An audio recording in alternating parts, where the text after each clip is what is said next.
Salam sejahtera and welcome to JomUnited. We are a Malaysian Manchester United fan channel. Yes, dengan bangganya Buatan Malaysia. Okay, if you're new to our channel, please like this video. Okay, please share it with your friends. Please leave a comment in the live live comments. Okay, because we have something special for you guys. Okay, and if you're also new, please subscribe. Okay, and also do not forget to join us in our Telegram group. That's right. And also it's our first ever live session for the Lepak with the Machas. The first live one. The last one we tak kira. And Sure. since it's the first live one, we got a very special guest lah. And we have to take it to the next level because I've been wanting to talk to this guy for the longest time. I would say he's one of the biggest United fans in Malaysia also as well. So Dom, who is our special guest? Okay, if you are talking about otai, okay, this is considered an otai. For those of you all who are not familiar with the term otai, otai means someone who is been a fan much longer than us, okay, and they are very experienced with regards to, you know, the knowledge of Manchester United, the passion of Manchester United. Okay, so everybody, let's give a warm welcome to Bartholomew. Bartholomew, who is the president, okay, he is the president of United Malaysia. But how are you, Bat? How you feeling? How you feeling this evening? A bit under the weather, but I'm okay, actually. Okay, but maybe just to start off, maybe just give us a brief, before you go into the juicy stuff, just give us a brief introduction of yourself, you know, maybe how many years you've been a United fan, and also maybe speak a bit about being the president of United Malaysia. Okay. I've been a United fan since 1992, and being a United Malaysia president since 2016. 2016. But I was an ordinary member of the club since 1998. Okay, with regards to you know the Malaysian fan club, right? United fan club, right? I think that's actually three. In total, there's three, right? So actually, what's the difference between these three different fan clubs, and then which would you consider, you know, the original one, you know, the sacred one, you know, and whatnot? Okay. United Malaysia was formerly known as Manchester United Supporters Club of Malaysia. We were the first supporters club. Okay. We started being official since 1993. Okay. Then came, I believe, Red Army Malaysia, of which the president is Dato' Rosman Ibrahim. And there's the newest one is what's it called? My Malaysia Fan Club, if I'm not mistaken, headed by Rafi Yaakob. So basically, there's no difference. All of us support United, okay, and all of us want our members to go to Old Trafford. Just like, you know, we need to bring it to Old Trafford. Okay, so basically, there's no difference. We're all three support the same team. Our aims are the same, objectives are the same. It's just that I suppose why we have three, maybe there are some people that don't like how a club is being run. Okay, so they have their own views. But we all get along. I get along with Dr. Rosman, I get along with Raf. So we're all okay. Normally we meet up over there with our members. So we have some good pictures over there. But I'm sorry, have to cut you a bit. Maybe can you recheck your connection a bit, because the viewers are giving feedback that your voice is a bit soft. So maybe you can check your connection, or maybe like how we were talking before we went live. Maybe we can go back to that setting and whatnot. Maybe right, can we just check with the viewers? Okay, can you hear Bart clearly? Because there's a lot of interesting and juicy stuff coming up, so you want to make sure everything is right. Juicy. Juicy, that's how we call it. Juicy. Is it all right, guys? All right, guys. Viewers, comment please. Can you hear? Is it clear now? It's still breaking up a bit, I think. Let me change my connection. Yeah, sure. Not a problem. Okay, so we'll just wait for. Well, should we ask Bart to repeat his answers? I think it was a good insight, though. Yeah, exactly. There was some good insights what he said. Maybe we can ask him to give a bit of a summary of what actually was said, because I honestly I couldn't hear it on my side as well. Can you see me now? Is it better now? Yeah, it's better now. Okay. Maybe. All right, guys. But you just do a testing 1, 2, 3, and then we just get the viewers' feedback. Testing 1, 2, 3. How's everyone? Can you hear Oh, me? it's a bit soft also from my side. Maybe the mic is a bit far. Guys, is it okay, viewers? Can you hear me now? It's better. Clear? 1, 2, 3. Testing 1, 2, 3. Oh, it's Yeah, like breaking up a bit. It's breaking up a okay. bit. There's like Let's try. Let's try. I'll move places then. yeah, you move places, and then maybe we just go back to the previous setup. Okay, guys. Okay. Slight technical difficulties, Yes. but then it's System better that we Mandala. fix it now. Then For later what? when we start talking about Ole Gunnar Solskjaer, those kind of stuff, which you guys, I know you're waiting for it. All right, so let's just Okay, what about now? Now yeah, better. yes. Now damn good. Now we good. got a very good comment. Ask Mr. Bud to sing the Martial song. No lah, today it's not about No, Martial. Okay, no. we had Martial in the previous show already lah. Okay, so alright. Okay, So, so but, maybe Yeah. So, but maybe we can give a summary of what you said just now to the viewers Yes. as well as to why there were three fan clubs in Malaysia so far. No, actually, I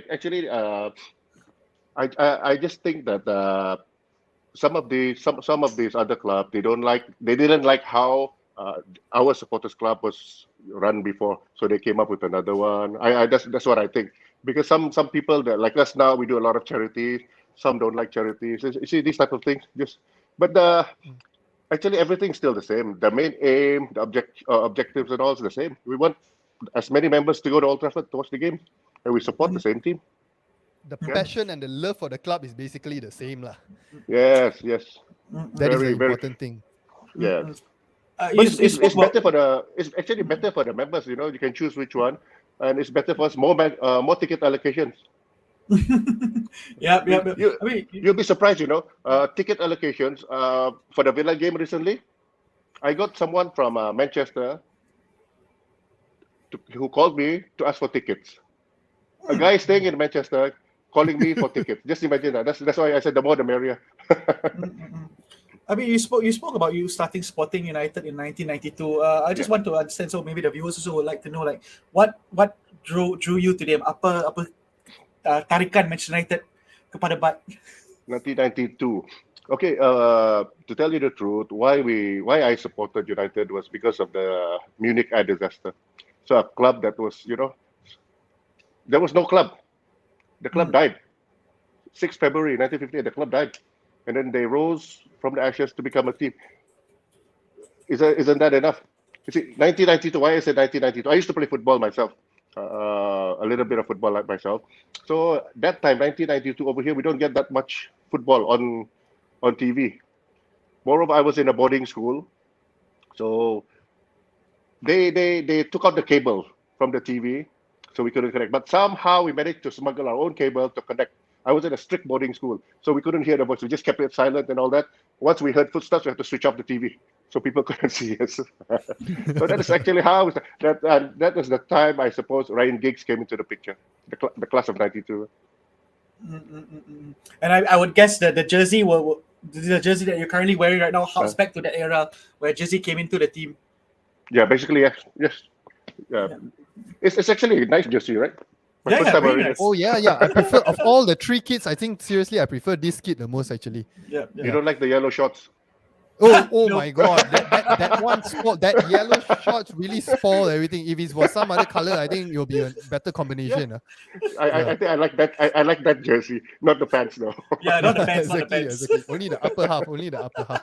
Maybe, but any specific special Manchester United moment from you, maybe from your early days of being a fan? Special Manchester United moment would always be the treble, when we won the treble. At that time, I was. It was in one of your questions. At that time, I was studying in UM, and I was watching it in one of the mamak stalls in Sunway. So I, if I'm not mistaken, the match started at 2 something. So we were there in front of the TV from 12, just to watch the final match against Bayern. So that is the moment that you really enjoy being a United supporter. Not a Liverpool supporter at that time, but a United supporter. the treble, the original treble, the real treble, not the other treble that they won. The Mickey Mouse one.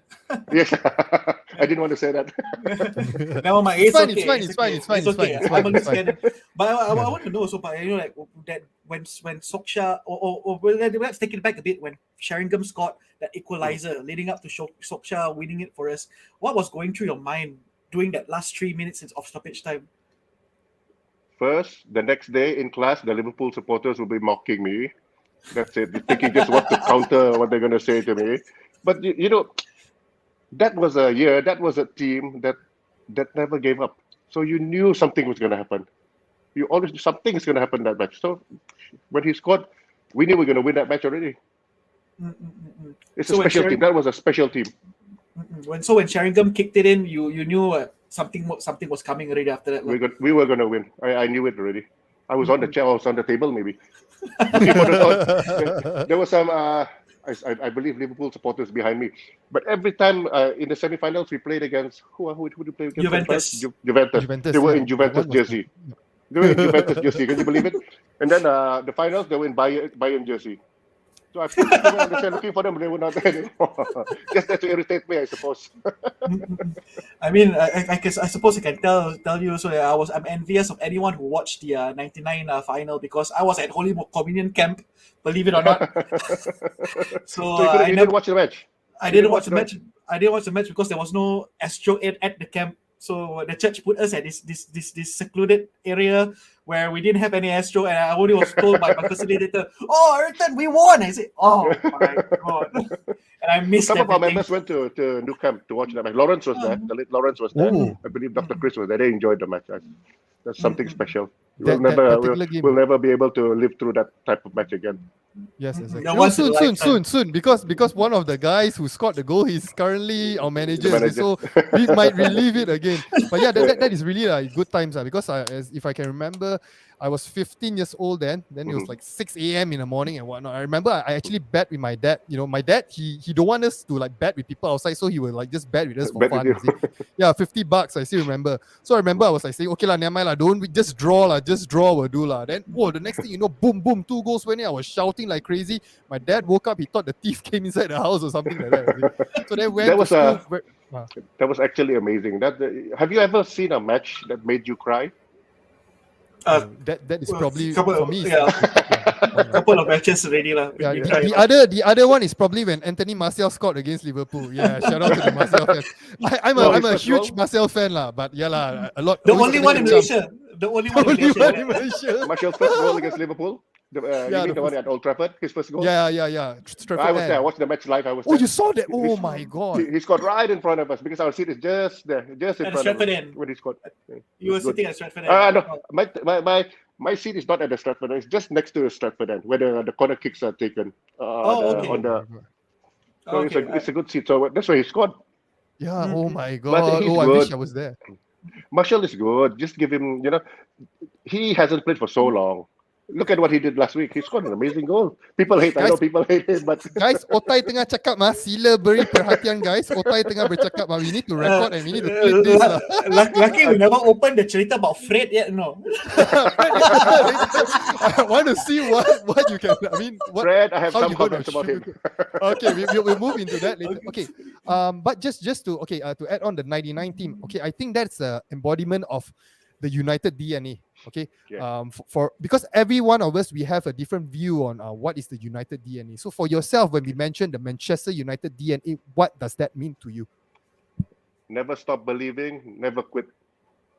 That is where we got our club motto from. Never stop believing. Yeah, anything can happen.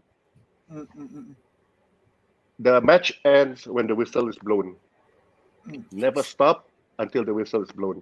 That's something special about United, especially that season. You just knew that they're going to win the treble that season. I don't know why. You can dream about it, whatever, but it was destiny. Like, just put it there, destiny. Well, I guess that's talking about as a United fan as well. So that's what makes our club special. Harping back to the days of the Busby Babes, after the Munich air disaster, '68 us winning the European Cup with all those players coming through with Matt Busby and also Alex Ferguson instilling into the class of '92. Maybe that's that history, that story of us never giving up embodies what United is as general. So when people say United DNA, I mean, you sum it up perfectly. Never give up, always believing. Yeah. Yes, never stop believing. Never stop believing. Yeah. Hey, it was Duncan Edwards' birthday, I think, recently. Was it? Duncan Edwards? I think a couple of days Yeah. ago. A couple of days ago, Duncan He would Edwards' have been birthday. some player if he survived the disaster, you know. Also, He I would wanted have to had ask more also, European Cups. yeah. Pardon? Yeah. Don't you think Duncan Edwards would have carried the Jules Rimet if the Munich Air disaster didn't happen? Yeah. Yeah, he We could have would have been the won more captain. European Cups and all that. It's just a pity that we didn't have the opportunity to see him play. Yeah, I mean, From it's what I not. read, from meeting the people in Manchester, the elderly people in Manchester who've seen him play, he must have been I mean, some player. yeah, I mean, when you speak to people who managed to, the lucky few that's living right now who managed to watch the Busby Peeps play prior to the disaster, how they speak about Duncan Edwards so highly, not just Duncan Edwards, but people like Tommy Taylor, David Peck, Roger Byrne as well. Roger Byrne was our captain, and he passed Captain. away at such a young age, at 26 or 27. Was a stalwart at fullback as well. But Duncan Edwards is the name that's always being brought on again and again and again. What a player he could have been, what a player could have been. I mean, Sir Matt Busby summed it up the best when he said, like, the two best players I've ever coached was George Best and Duncan Edwards, and both of them some sort of kind of died, even though George Best was still alive at that time. His football died. Which I think leads me to my next question as well. In your time supporting United, maybe even before you started supporting, what player do you think encapsulates what Manchester United is all about, that has that DNA in them? Roy Keane. Okay. Oh, okay, Roy Keane. Okay. We missed a player like him. If we had a player like him now, we'd be 6 points ahead of all the other teams now. We need a player like him. Box to box, never stop talking. We don't have a player like that now. Yeah. And there's Pogba no one there to shout at Fred. Yeah. And Pogba would stop messing with his hair, so after that, no more colors. Yeah. But we miss a player like Roy Keane. Or for that matter, maybe Ryan Robson. But I think to me, we miss a player like Keane. I mean, you don't see many players like him anymore. I mean, if you talk about he was the captain as well of our team in our current squad. Do you think anyone has that potential? I won't say they will never reach Keane's level in terms of leadership but has that potential, that Keane-esque quality? Would you say the present team? Yeah, the present team. Bruno. If you look at Bruno, even though we lose by a few goals, 2 goals or whatever, he doesn't stop running. Always trying to create chances and all that. Yeah, he should be our next captain. Bruno should be our next captain. But he's been captain for the past few games, right? When Maguire hasn't been playing. Yeah, yes, correct. He is our captain, although he doesn't really have the official armband. But then I think most of us fans, we take him as our captain. He's the most vocal one on the pitch. And he's the one that's striving to make a difference. Basically, he plays like the old school midfields. He'll be high up the pitch and then he will track back like crazy, and stuff like that. We don't really see the other players, like another one who rather play That's with the his thing. hair and See, we rely too much on him. We rely too much on him to create chances and all that. Pogba should be stepping up, because once Pogba really steps up, we have a good team. We have a brilliant team, actually. I mean, you're talking about the captain right now, which I will ask later again. Maybe Dom, you want to ask the next question first before I move on to our current captain? Let's talk a bit about the Fergie era first, before we move on to the the current era. Okay, so how much do you think that Fergie played a role? To bring up the Manchester mentality, Manchester United mentality, Manchester United, I would say the DNA itself. Okay. If you remember, there was one match we played against Arsenal. We played the twins, Fabio and Rafael. We played John O'Shea. We had those type of players, and we can trash Arsenal. Just imagine. Can Ole do that now? Even with our full squad, also we're struggling to beat Aston Villa. That's the thing. This Sir Alex, I met him a few times. I've spoken to him. He's a brilliant guy. His football brain, I tell you this, compares to no one. So he can, just being in a room with him. You see, look at the referees. The referees are intimidated by him. That's how big he is. the referees make mistakes because of his presence. The players, a normal player, an average player, becomes a good player when he's around. Just look at that. So it does play a part. So, but having said that, Ole and him almost share a similar, because Okay. they started off with Fergie out, Ole out, and all that. But they build their But team. there's You have to give them a chance. but there's no social media back then, is it? So if Yeah, really there was social media back then, probably Sir Alex Ferguson wouldn't have last. yeah. I don't think I so with I the would think so craziness. as well. But you see, that is why people are saying Ole out and all that. What if he wins the next 5 games? What if he wins the next 5 games? What if the team suddenly clicks? Now we have Jadon Sancho, Varane, Ronaldo. Okay, these players haven't clicked yet. We don't have the smooth flowing football like the other teams have now because the other team their players have been there for some time. We have new players. Sancho will be an important player for us. Look at him, just a glimpse of brilliance once in a while. He's going to be a brilliant player for us. But we just have to be patient with the whole team. Let them click. Once they click, we'll do well. Can even win the league. Believe me. But just to how to say rewind a bit, do you think that Sir Alex Ferguson, right, in modern day football, if he comes back into United and then manage our current team, do you think he can go far with our current team? And then of course with nowadays players they are a bit more lembe, and stuff, a bit more manja and stuff. Sensitive. Do you think he can actually handle these kind of players and actually take it up a notch for everyone? He can because you see, Sir Alex is someone who gives. You see, these players they give 70% now. If you have Sir Alex Ferguson there, they'll give 110%. He's that type of a person. You see, I've met Ole before. See, he doesn't have the presence of Sir Alex. He talks, Ole talks, we don't really listen. Sir Alex talks, everyone shuts up and listen. That's the person that he is. You give him this team, we'll win the league, we'll win the treble with this team that we have. Actually, we have a good team. We just have to be patient with that team.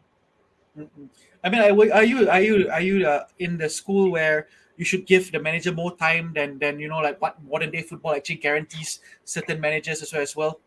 I mean, do you think Ole should be in this job for the long run?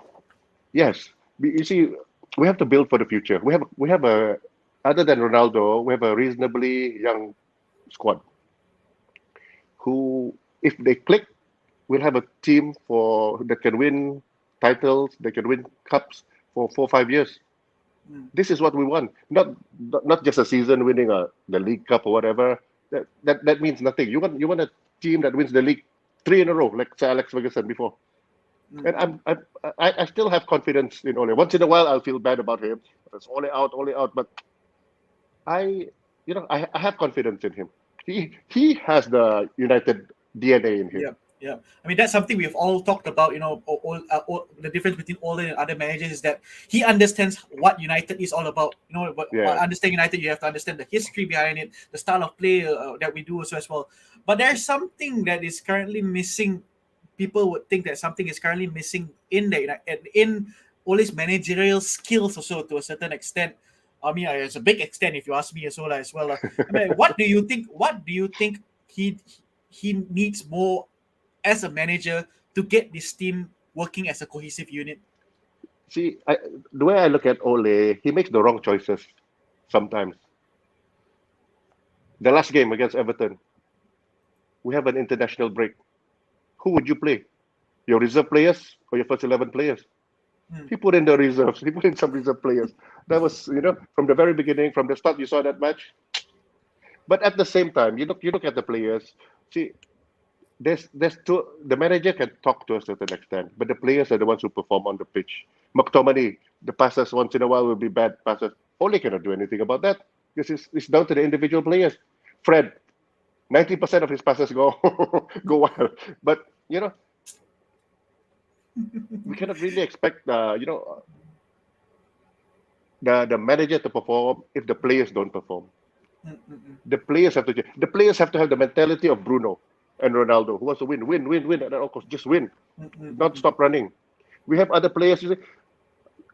If you look at our team last time under Sir Alex, if we're losing or we're drawing, we still want to attack. We want to win. Look at the team now. They pass back, they pass to the keeper. Sometimes it's irritating, but they don't have the drive like a team under Sir Alex. So that has to change. Once we have that drive back, then I think we should be okay with the players that we have, with the squad that we have. We actually have a good squad. With Wait for the Fred, other team to get injured. Pardon? with Fred, Fred. Fred will perform once in a while. I don't know, man. Fred will cost us games. That's how I feel. But never mind. This the day Dom interviews me about that is another day. But never mind. We constantly talk about you. You're trying to keep this slightly on a positive note as well. That is the thing. No, Because he's you see, if Fred tackled that guy, who was the guy, the Everton guy, if he tackled him or just fouled him, it wouldn't have been a Yes. goal.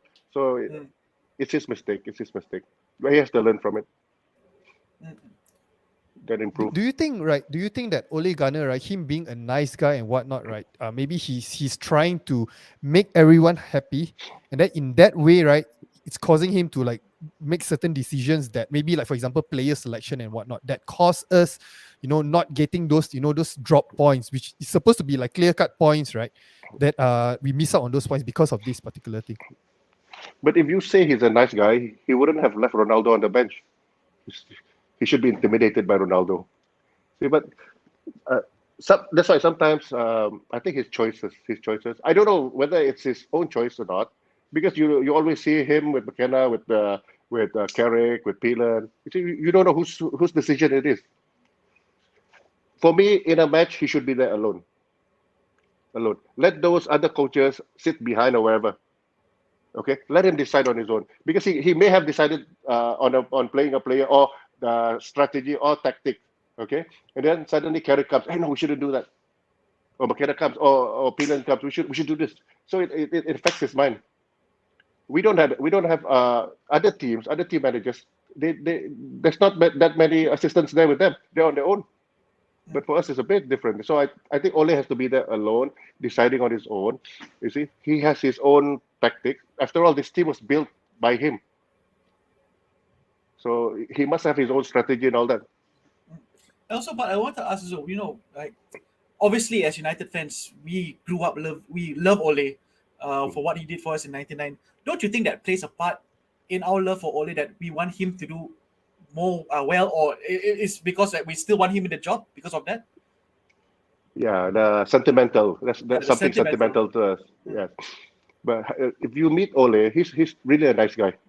Truly a nice guy. The way he talks and all that. He's someone that you don't want to pick a fight with, because you cannot pick a fight with this guy, because he looks so innocent and all So that. nice. Yeah, so nice. But he has to be a bit nasty in his choices once in a while. Be firm in his choices. Not listen to his assistants too much. They can talk, they can have meetings before the match, whatever. But during a match, leave Ole to do it. That's the only thing. I think that's the problem with them. There are some fans, they are actually quite vocal about Ole. I mean, right now he's like crossing his arms, sitting in his chair, looking at his iPad, instead of being on the sidelines and then, being vocal and shouting at the players. Like for example, take us back to just now, that day's Everton game. If it was Sir Alex Ferguson, he would be there shouting at the players. Shouting, yeah. Whereas Ole was captured on camera smiling and giving the thumbs up. Yeah. So what do you think about this kind of, managerial style or whatnot? No, you see, every manager has their own style. Ole has been doing this for his whole life, I suppose, smiling at everyone. Yeah, even when we were drawing at that time, he wanted to. I suppose he was instructing the players to move around, whatever. But he was smiling at them. So that's him as a person. So Alex may have another style. Mourinho had his own style. Van Gaal had his own boring style. So you see, there's no difference as long as the team performs. Oh, line sudah potong sekali lagi. Or like, But so He's far, from- guys, it's been a good chat. he's from Sabah, so I mean, maybe the connection is a Okay. bit. Okay. He's back. Yeah, he's back. Sudah bagus. Okay. Sudah bagus. Yeah, Boleh sudah Just continue. in time for one particular comment by Josh. Okay, but if you have one call to Ole, what will be your football advice be? Stop playing Fred. That one, just ignore that lah. But yeah, any particular advice you can give, Ole? Play only one defensive midfielder. With two defensive, McTominay would be good. Or If you don't have, you buy another defensive midfielder, a proper defensive midfielder who can, a holding midfielder. That would be my advice to him. Who do you think can fill that role? I mean, like if we are talking about defensive midfielders, maybe if like what you mentioned, Roy Keane. Who do you think in the transfer market now could fill that role that we're missing right now? They say Declan Rice can do it, but sometimes you look at him, he wouldn't be worth £100 million. You look at this player, this Declan Rice. He's reasonably young. I think he's about 22, 23. We can have him for quite some time. But I think McTominay can play better than him. I agree. Not many people will, but I agree. With proper guidance. I personally think he's more of a box to box kind of play, more advanced kind of play. McTominay. I don't know. What characters do you see in him that you think that he can play in the CDM role? He's a non-stop running player as well. The only thing is sometimes his passes are bad, but he's very young. He's still young. McTominay is very young. You still can put something into his head, not like Fred. Fred is a bit too old. But maybe Fred is used in the wrong position. We don't know. For Brazil, look at him play for Brazil. He plays well. Yeah. Look at all these Fred haters there. It's normal. He's the number one guy lah. Number one guy kena kecam lah. Followed by maybe Martial and then Pogba, and whatnot. But Fred is always the main one lah. Main guy to kena kecam. We need a player like what's his name in Chelsea, Kante. Yeah, definitely. We need a player like that. But we cannot find any more players like that. I wanted to ask Bart's opinion on this. Do you think Donny van de Beek can play there? Van de Beek is more of an attacking player, but he said he's played there before.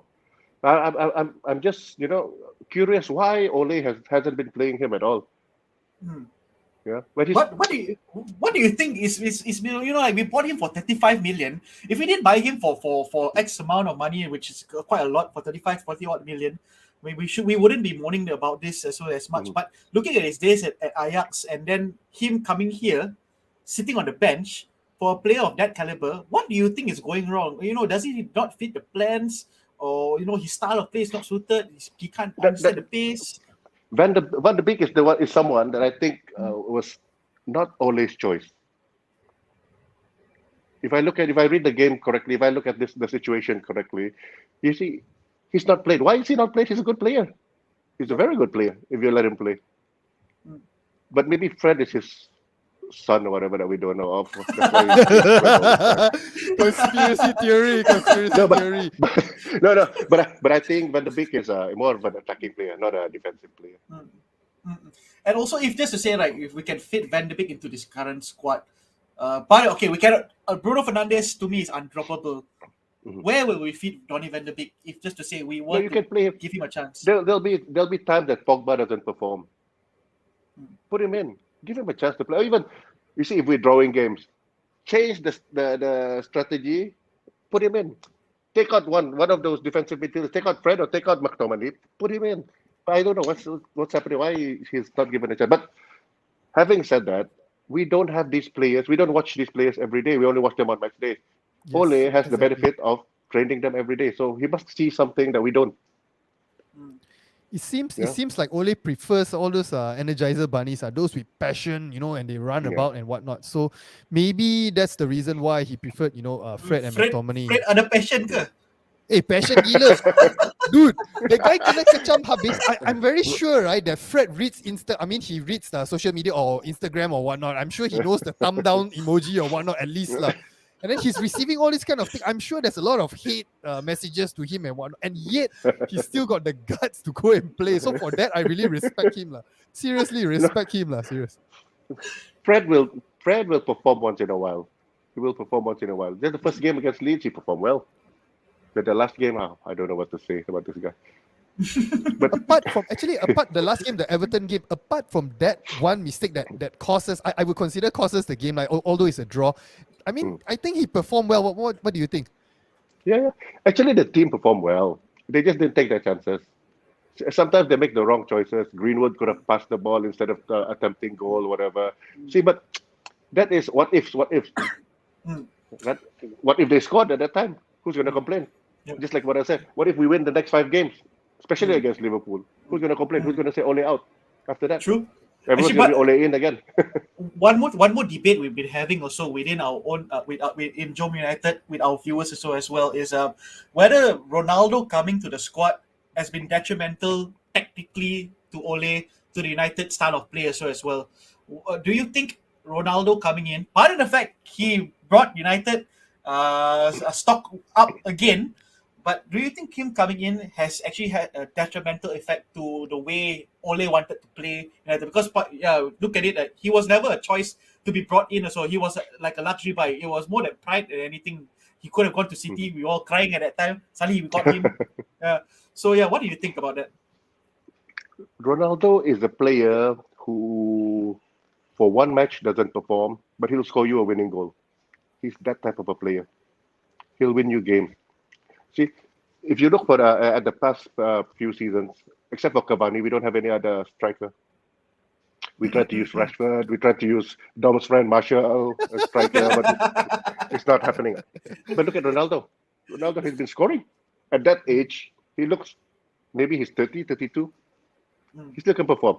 No, the only thing about Ronaldo is it affects the players because he doesn't run much. He's not like Bruno, who, if he loses the ball, he'll run after it. Ronaldo will just look and stop. So that's the only thing. The spirit, maybe the spirit of the players, his high wage and all that. That in that way that it will affect the players. Not so strategy and all that. No, I don't think so. How about maybe the players around him? Okay, let's compare Everton first half and second half. First half when Cavani was playing versus when Ronaldo came in. Like personally, we've been debating about this, that when Ronaldo is in the pitch, somehow the players, not to say that they play bad, they try to push it up to the next level, which disrupt the way that they pass, the fluidity of the way they pass and whatnot. Do you notice anything like that? Yeah, but you see, that's what I said. Because of the person that Ronaldo is, it's something like you must pass the ball to him. You must get the ball to him. He must be the one who scores. That's the situation. But with Cavani, it's different. He'll pass. He'll be running around. He'll be passing the ball. He'll be passing to other people to score. Ronaldo is someone that I must score. It's me. You see? So that's the thing about Ronaldo. But he will win you games. He won us games. True. How many games? The game against Villarreal? Look at that. The whole game he was useless. Then suddenly he pops up to score. That's the type of player that he is. But he and Cavani may be able to play together, okay? Because Ronaldo, you remember when he started off with us, he wasn't a striker. He was a winger. So maybe that can work. But we'll have an average age of how old? 35, 38. We'll have an old strike force. But who are still world class, so I think that could maybe work where Cavani plays a false nine and Ronaldo goes up front.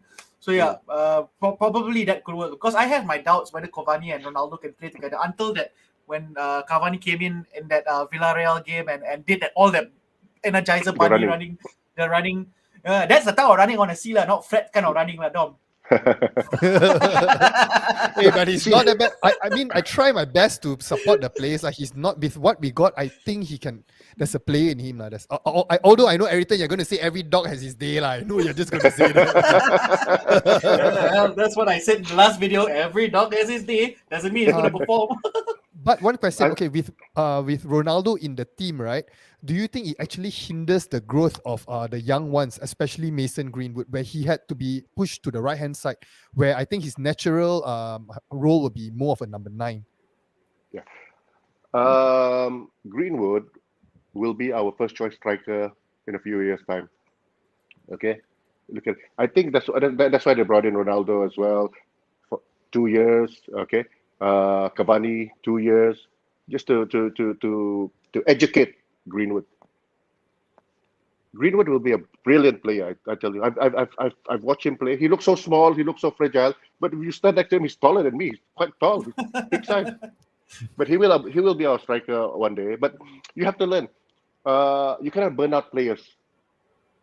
You cannot play them every game, especially the youngsters nowadays. We had so many good young players before who we tried to play almost every game, and then yet at a young age they cannot perform. So that is why for now Greenwood's best position is coming from the right.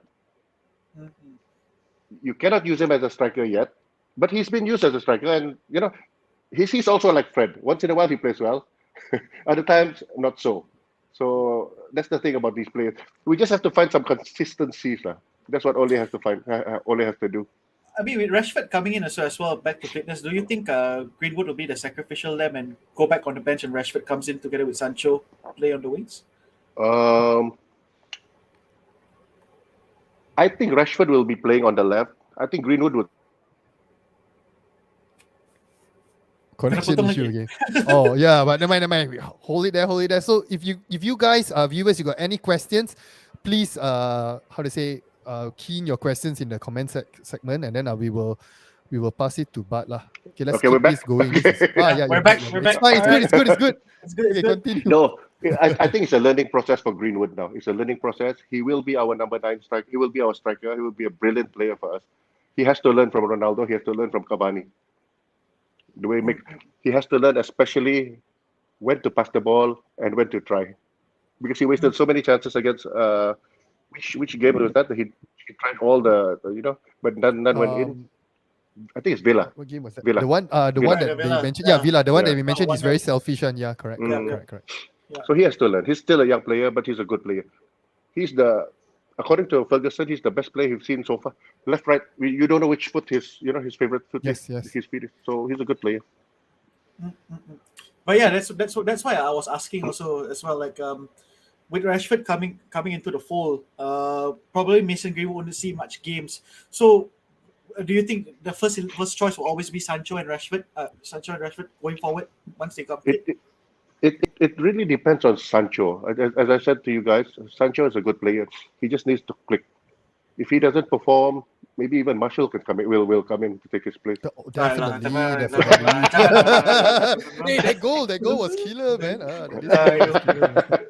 No, but I don't think so. I think whoever performs better in training, they'll play. Yeah. And then, speaking about, we mentioned like Rashford coming back into the fold and whatnot. Currently, Paul Pogba is occupying the left spot, and at times he's playing deep. So personally, what do you think is the best position for Paul Pogba to play? Actually, now is his best position. But I think we can always. I insist on playing with only one defensive midfielder, not two like we're playing now. Sacrifice. Everton would be smiling. Sacrifice Fred. Yes. Let McTominay And many others. Pogba and Bruno in the middle. Rashford, Greenwood, then Ronaldo or Cavani. Actually, we have a solid teams, solid reserves, solid teams. I don't see why we cannot perform. Yeah. It's down to the players as well. Yeah. The players have to perform. But with Pogba, he's such an enigma. He will perform world class, at one game, and he'll go missing for the next 3 games. It's so bloody frustrating sometimes watching him play, and he doesn't track back. Unlike Bruno Fernandes. I mean, like, what do you think is his problem? Pogba, if he signs a new contract, he'll play better. He should check his agent first. To get him to sign a new contract, that is an issue, because I think they are talking about he's looking at the project, long-term project, and then I don't know whether he's questioning whether Ole will be the proper manager for United and whatnot. And I think there's a conspiracy theory that I think Ayrton, you were talking about it just now, that Bruno purposely missed the penalty. No such thing. No one wants to miss a penalty. Dragged Ronaldo away. I mean, there's some theory, some fans, some viewers, they were talking about it, Pogba actually pulled Ronaldo away. It's like, hey, let him take, so that you all can screw the manager out or something. No, I don't think so. I don't think so. It was just a bad penalty. Yeah, well, someone, I think one of our viewers, Danny, once said Pogba will be world class when the transfer window opens. Yeah. Exactly. I think Pogba, I've seen him since his youth days when they won the Youth Cup. I watched that game. With Ravel Morrison. Ravel Morrison was a brilliant player, I tell you. Yeah. I don't know what happened. But unfortunately, he wrong I crowd. think what spoils Pogba is his manager, his personal manager, his agent. Agent. Yeah. He's too, but you cannot blame him as well, because now he's about 28 now. Yes. This may be his biggest contract that he'll be able to sign. The last one. Yes, correct. But coming back to that, do you think any other clubs in the world can pay wages as high as United? PSG. Only PSG, I would say. Only PSG. But when he goes there will be massive competition lah. And then Pogba wanting to be the star or of the team and whatnot, he's gonna have some issues there as well. Some ego issues my personal opinion. Yeah. But you can have all the money in the world. Look at PSG. They lost the last game, right? 2-0, yeah, exactly. Yeah. Oh, we got a short break. Yeah, I mean, like, well, it's a good thing that Bud watched that team, and that 2011 team that won the Youth Cup. What was a brilliant team. Robert Morrison, Paul Jesse Pogba in Lingard. there. We forgot Jesse Jesse Lingard, Paul is in that Pogba. team as well. Yeah, so we were just talking about the 2011 Youth Cup team. But anyway, what we were talking about before that? We're talking about Pogba. Paul Pogba. Pogba's wages. So yeah. What do you think? Just get him to sign a new contract. Will he do? Would you offer him like something ridiculous like 500,000 a week or whatnot? Would you go to the extent to keep him at United? No, you cannot do that as well because it will affect the other players. The other players would want the same thing, so you'll spoil the structure that you have. With Ronaldo, it's different because Ronaldo is someone. Look at the price tag; it's only about 13 million, if I'm not mistaken. Yep. Yeah. So you look at those figures. Well, it's Ronaldo at the end of the day, lah. Pogba will perform. Pogba is somewhat like Ronaldo as well. He can create chances out of nothing. One brilliant pass and you win the game. Oh, look at the last season. One brilliant goal. Exactly. That's the player. There's no doubt. There's no doubt in that. No doubt in that. When it comes to Paul Pogba. Yeah, one thing his brother needs to do also is stop talking about how Pogba wants to leave lah. And then stop dancing.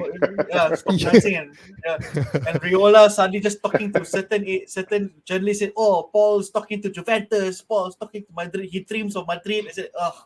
Ayrton, I just thought of something. Maybe Van der Beek should change his agent to Mina Riola, settle his problem settle. No, serious, because I think because his agent is so respectful, with regards to his lack of playtime and what. If it was that fat snake, right? Oh Riola. My God, we will never hear the end of it, man. Serious. But Pogba needs to stop listening to Raiola. That's all. Everything is about money.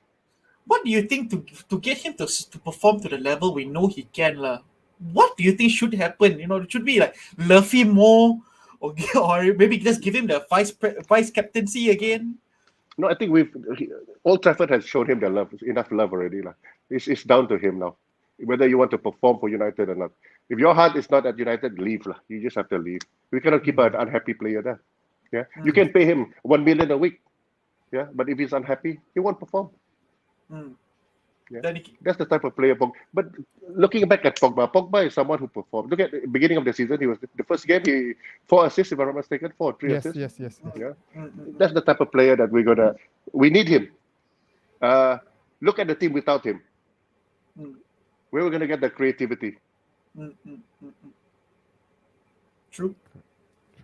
So okay, with our current squad, like you mentioned, that we are almost there, to achieve something. Where do you think that we should, improve? Is it the manager? We should change the manager, or maybe buy a midfield player?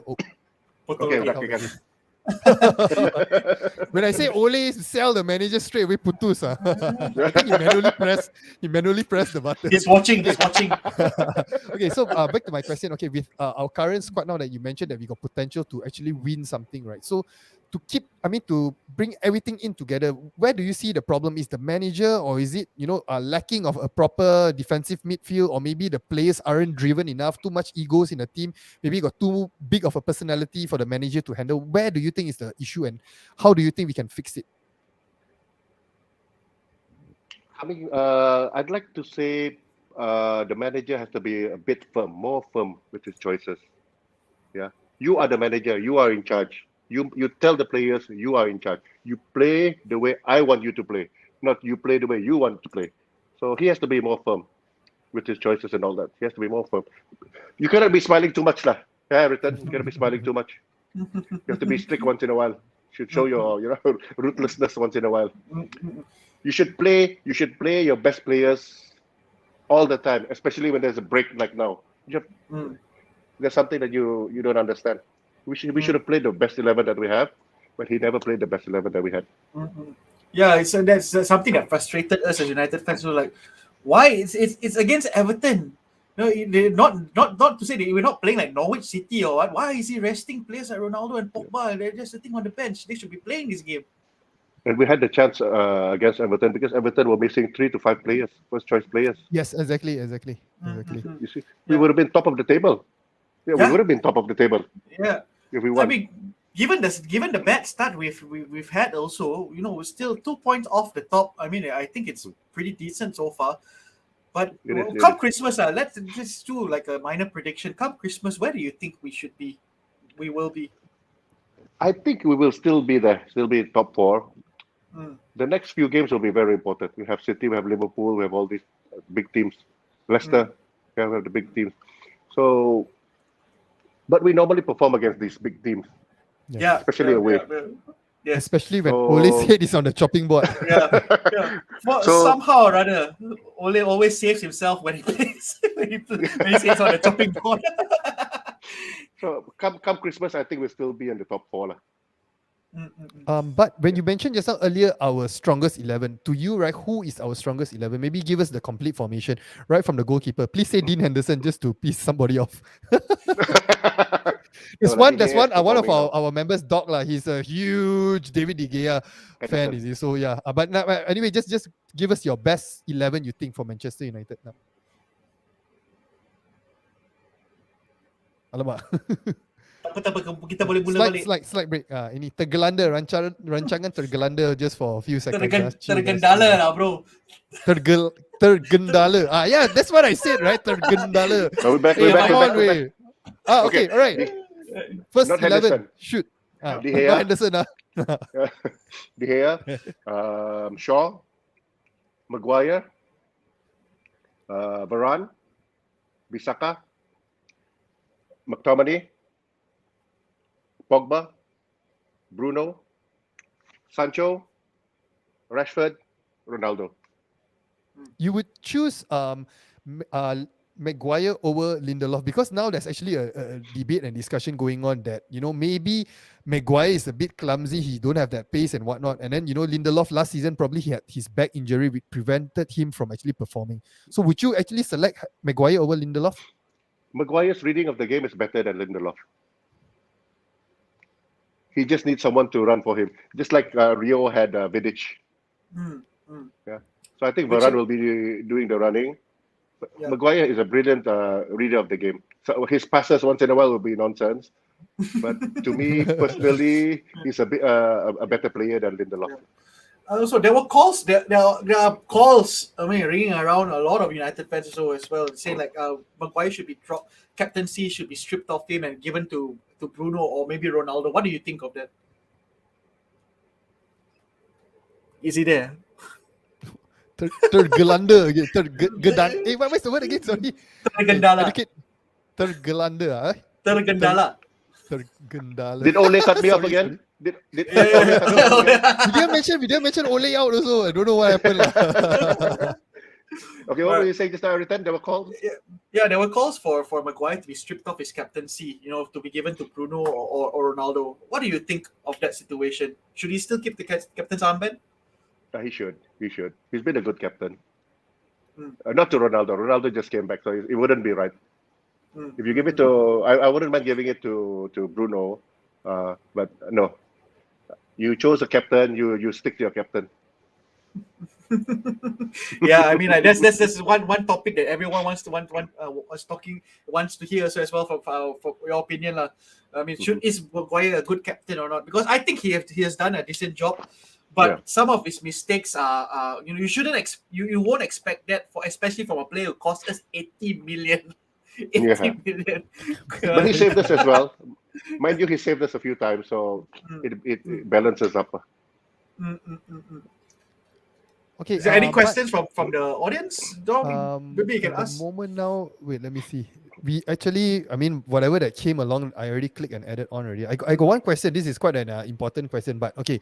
We always talk about progression, and then Ole always talk about progression, from number 6, his first, interim period, we placed number 6, then to number 3, then second last season. Okay, so moving forward this season, for you, right? What is a progression for our team this season? What would be considered a good progression? Number one, Do you think that we can actually We can win win it. the We league? can win it. we have the squad to do it. We have the squad to do it. We have the players to do it. Okay, I believe in that also, but I hope you're right. I have that same belief as well that we can actually win the league. I Everton, believe. I We thought you can. people that day after the Everton game, was it you that said, hey, give up? There's no, oh no, that was Said. No silverware and whatnot. Hello, I will never say that. Okay, when it comes to my club, I was frustrated. I would say, what the hell is Ole doing? That's the extent I went. But to say that United won't win anything, that is too extreme. Sorry, I won't go there. I won't go there. So that We means will do. progression We'll for win you. something. We'll win something. Yes. Progression for you is to win a cup and then probably the league, lah. Yes. So that's obvious, right? We cannot be staying number 2 all the time. We cannot be not winning anything at all. It's bad for the fans. It is bad for us. Sadly, it's been 4 years. I mean, I started Sporting United around same time as you also, but this is the longest we've been going on without a trophy. No, we've been spoiled. We've been spoiled by the United under Ferguson. Exactly. That's the thing. Exactly. So we're not used to it. We're not used to not winning. So we've been spoiled. So now get used to it. Unless we get a proper long-term manager there. But we got one particular question by Smurf. So the best chance would you consider the FA Cup, the League, or the Champions League? Since the Carabao Cup, although it's a Mickey Mouse club, it's out the window already. So which do you think is our best chance to actually win? I'm sure you said something about Ole again. Oh no, nothing. We didn't mention. We just mentioned that which which cup do you think that we got the highest chance to win? The FA Cup, the League Cup, or not League Cup, the Premier League, the Premier League, or the Champions League, or the Champions League. If you ask me, the cup that I won, the trophy that I won is the Premier League. The Premier League, okay? But it all depends on towards the end of the season, the injuries. That's why I always talk about the squad. The squad is important. And the squad, the fringe players, they need to perform. If they perform, we can win the league. I think, to me, FA Cup, whatever, because sometimes we have the wrong choices in cups. We put in the wrong players in cups. So to me, realistically, the Premier League. Yes, the Premier League. Looking at the squad that we have.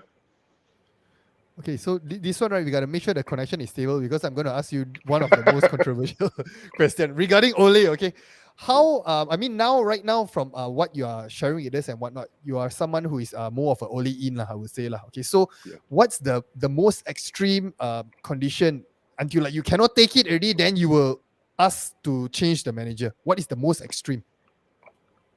When you look at the match, when it comes back to the Van Gaal era, you don't enjoy watching the match. I was at Old Trafford for 4 or 5 games. I didn't enjoy watching the match. We were going down. We never wanted to win. We were losing and we were still passing the ball. So that is how we play. Without passion, how we play negatively, that will be the end. It's not about results. Okay, you can play well for 90 minutes and then suddenly they'll give you a sucker punch and you'll lose by 1-0. That cannot be the benchmark. How the team plays. If they play well, he should still be there. Anyway, this is the team that he himself built. So give him the chance first. If they play nonsense football, okay, then Ole out. He's going to shut me out now. but no, it's still fine. But at the moment now, you're still okay with that we are playing now, and then the results that we have been having. I think the last 5 games we lost 3 games and drew 2 games. So will you still? It's just about consistency. It's just about consistency. Sometimes you just have to. It's back to what I said earlier. It's the players who are not performing.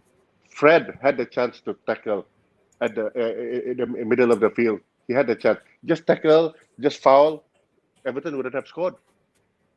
No one would be saying Ole out. So these are the players have to take the blame sometimes. I mean, let's divert it to the fans a bit. Some fans, they just want United to lose, so Ole can get out. What I mean, do you have a message to this? I would say numbskulls.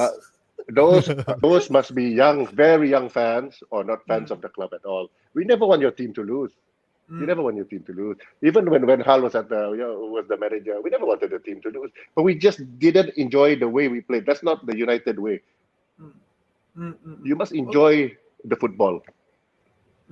Okay, I mean, like, we've spoken enough about our team so far, but maybe let's move on to another topic a bit more joyous, because it's a bit of a dire topic.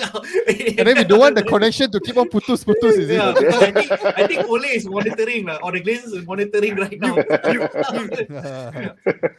So maybe I mean, but speaking as your capacity of the president of United Malaysia, like, you've met all of these awesome legends throughout the years. Maybe you can describe to us. It's even though it's already 1 hour on the clock already. We just want to hear from you. Like, bringing all the United players coming down.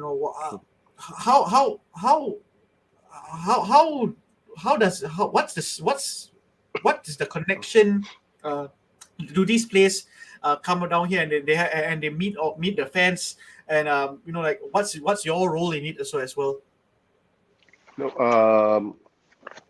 you see, for me, when you have that club, when you have a supporters club, it's about members achieving their dreams. Without this club, I can go to Manchester alone. I can meet the players. What about those people in Sabah? What about those people in Malaysia who will never have enough money to go there, to meet their players, to meet the players? Once in a while, you shock them. Like what we did. We brought in Ronnie Johnson. We got in touch with a friend in Singapore to organize. He told me the cost. I found the sponsors. Then he came. But you see, you look at the amount of publicity that Ronnie Johnson got when he came here. It was the first time, I think, in a long time. I believe United team came here in the 80s before, but in a long time. This is a treble winner. Ronnie Johnson is a treble winner. You can see people hugging him. You can see people crying. See, this is the impact. This is something you want for your club, for your members to have that feeling, of the United way, the United feeling. You see, so we can bring the players provided we have sufficient funds. It's expensive bringing players in, especially for one night. We got a comment from Brown Bear. So maybe who is the funniest player, or maybe you can share with us, the most awesome experience, which particular player you meet. I think David May is fun. David May is a fun guy. David May. We were with him in Jakarta. Any funny stories from David May, or he just asked you, Ole is still watching? Mute really? Okay, let's just hang in there.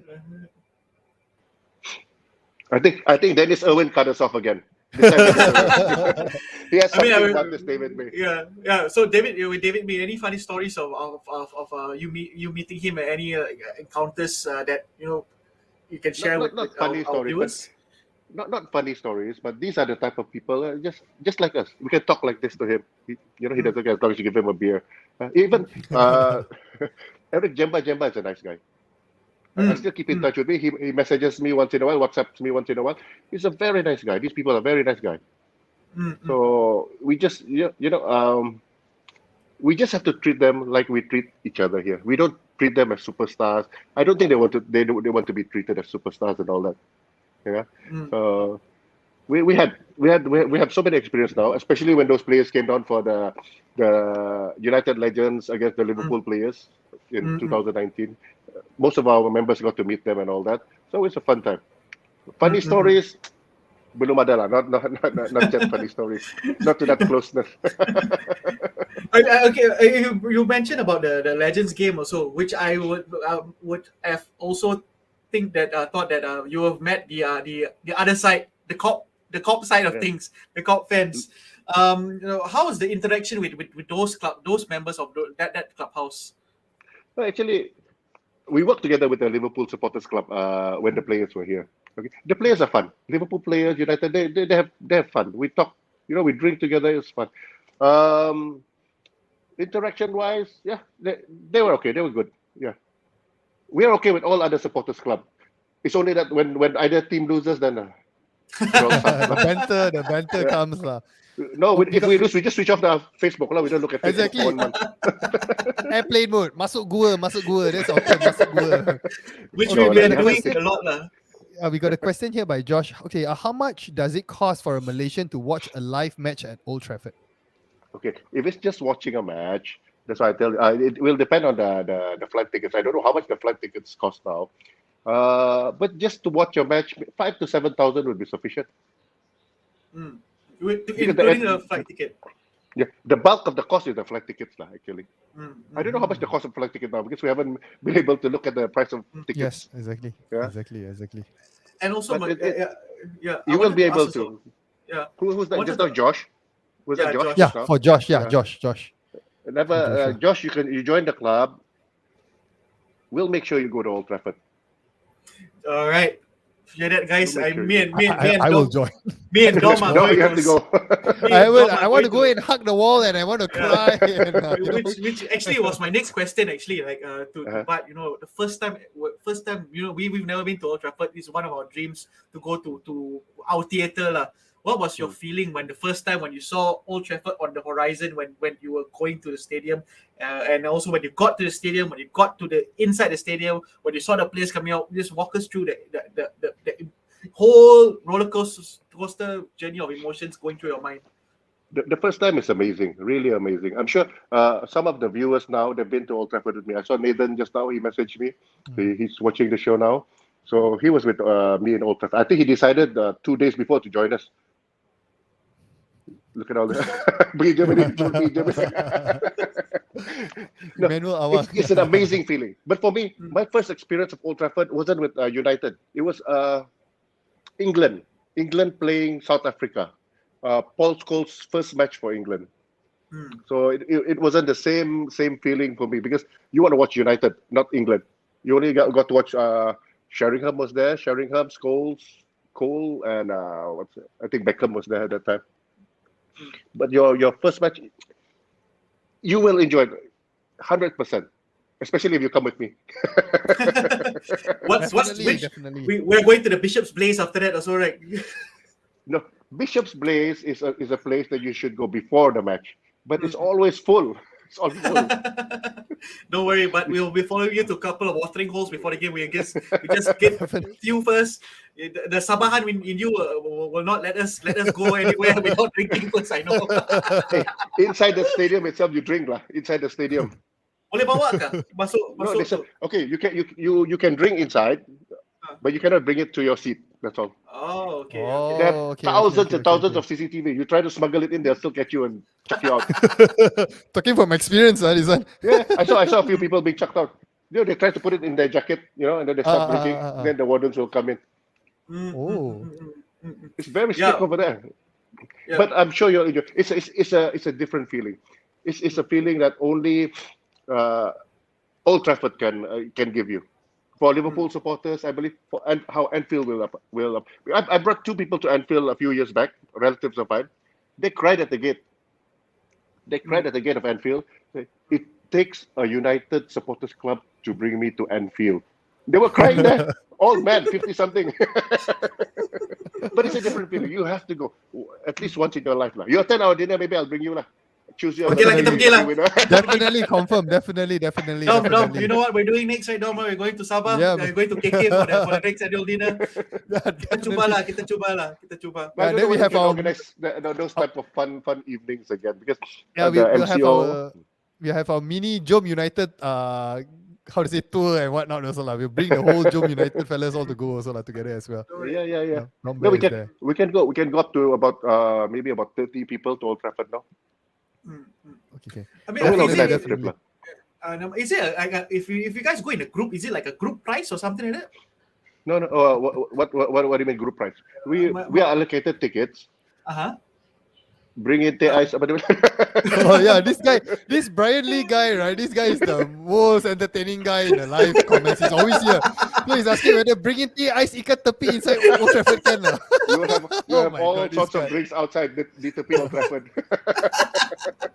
No, you get allocations. Okay, it depends on which match you want. What we do normally is we try to choose a week that has 2 matches, so you can watch 2 or 3 matches. So you'll be there for just over a week, but you can watch 3 matches. It'll be okay. It'll be fun. So you go to there, you go to Manchester for the match. Then the next day we'll bring you to London for one night or whatever. You cannot stay in Manchester. There's actually nothing in Manchester except for Manchester United. To a certain extent, the Etihad as well, which why would you want to go there anyway? What's that? Go there and pee. We just pee on the wall, then we cabut. No, you'll be surprised. No one goes there. Not many people watches matches over there. Lah. Yeah, that's why they have the song lah. The city is yours, 20,000 empty seats. Are you? Can show. Yeah, so that's why they have the song. So, but I mean, before we sorry, you were saying? No, I hope you two have the chance, and some of those people watching have the chance to go to Old Trafford one day. It's a different feeling. It's a really different feeling. And for me, I always say it's the last time I'm going to Old Trafford. Yeah. But when I come back, I miss Old Trafford already. Start saving again. So it's that type of a thing. You say you want you miss the food there. You eat say bacon, sausages every day. You get bored of it. Then suddenly you come down here. I miss it. But Old Trafford has that impact on us. You'll be addicted to it. Believe me, you'll be addicted to it. Yeah, I think we and Dom will be crying the moment we lay eyes on that horizon and we can see that Manchester United. Definitely. I said, oh my God, this is a dream come true. We waited our whole What lives. we'll try to do for you guys is, or if we have first timers, to get a player to meet you guys. Oh, ex-player. So it's funny. man. Yeah. So see how you react when the player is among you. I'll start crying. By the way, you got one comment by Nate Red Devil. I'm the guy that tried smuggling in the beer that Bud is talking about from experience. You will get caught. Yeah, I told him. So we all know. So this is Nate is the one I told you that I think it took him 2 days to decide coming with us to Old Trafford. Oh, okay. Nice to meet you, Nate. Nice to meet you. And I'm sure Nathan would want to go again. Yeah, we will make. I mean, Bud, it's been a pleasure talking to you. I got one more question to ask before Dom closes it out again. I'm sure that you've read a lot of. I'm a bookworm myself when it comes to United autobiographies and United books in general. I just downloaded the Roy Keane's second book on my Kindle, which I'm going to read. I just finished the first chapter. He has a second book. Yeah, it's a second book. Yeah. Oh, I didn't know about that. Yeah. So this is the one that talks about the aftermath of what happened during when he left United, and also talks about what he did to the first chapter already talking about his court case against when he kicked Alf Inge Haaland. So the first one was so far it's a good read lah. So I also wanted to ask you, what's your favorite United book that people who are United fans should check out and should read? Roy Keane. The Roy Keane one. He's honest. He tells you like it is. I have so many here as well, but I think I enjoyed Roy Keane the most. But I didn't know about the second book.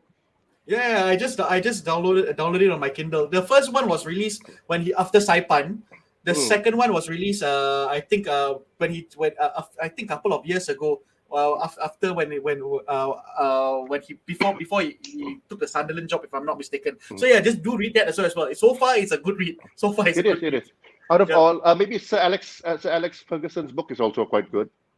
You read it? Yep, that's a good. Yes, I got it signed twice by Ferguson. Oh, really? When I met him, I got it signed. Wow, I read that twice. That's how good it was. I read that twice.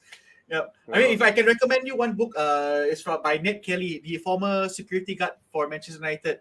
Ned Kelly, okay. Yeah. That is a really, really good book also as well. The one he wrote. Yeah, so he talks about bringing meeting Eric Cantona at a brothel where girls dancing behind him. I mean, like, and trying to protect the team during the '99 celebrations because Dwight York was going crazy, drunk and stuff. So it was a really Brian kind of wait for Phil Jones. These are the kind of comments that will keep us entertained. It's coming out, okay? So available on Kindle. These are the true fans. So they know what to expect from the players. But I want to see their faces when they really meet the players, in a room. I've had that experience. I brought a few people, just bring with David May and Dennis Irwin in Jakarta. I had a few people with me. They were so quiet. I said, what the hell? What are y'all doing? The players are here. Take pictures, get signatures, talk to them. We don't know what to say. Don't worry, we'll be crying. Okay, As a closing, maybe you can share with us how do we sign up for United Malaysia, and also maybe you have a message for all the JomUnited viewers out there. As a Manchester United fan, maybe with regards to Ole and that kind of stuff. You can sign up. We have a committee in KL as well. Eriton, Jason. You can get in touch with Jason for in terms of membership. For the fans, this is United. We go up with them, we go down with them. You never leave the team. You don't leave the team. Follow on, never stop believing. We will win something. The team is getting better. We have a proper squad now. The team just needs to click. Once they click, we'll have a proper football team. Believe me. And I think we'll win the league this season. Hopefully, I'm Yes. yes. That's what we actually talk about it. Yes, definitely. If it happens all the way to Sabah, and then we actually made a bet, so to speak, with we got a Telegram group. So if United wins the league, or if we win the Champion League, right, we are going to be gang botak. Everyone is going to shave their head botak. if we win the treble, we are going to shave a bulu kening also together. Yeah. So hashtag 21 is coming. Hashtag 21 is coming. 21 is coming. It's good to have some positivity going on. Okay. Nice talking to you guys. I hope to talk to you guys again. Wow. Yes. It's been a good one. Really good one. Yes. Thank you so much, Bud, for joining us. And then we will definitely have another segment in the future, because we're already way past our 45 minutes. We'll be top by January, so we'll talk in January. Okay, clip this. The moment we go top, we are getting Bud on again, and then we can celebrate together, right? We can kampai together, Ole in, right? Not Ole out. Don't Ole out all the time. Tak disconnect tu. Pasal Ole in. And we need Fred as a squad member. We need Fred. Don't leave him out. He's okay. Not disconnected as well. So it's a true statement. Okay, so anyway, guys, thank you so much. Thank you everyone for staying with us for the whole 1 hour and 15 minutes. Okay, as usual, please like, share, subscribe. Okay, and we'll see you guys in the next video. All right, good night, guys. Okay. Take care. Good night. See you.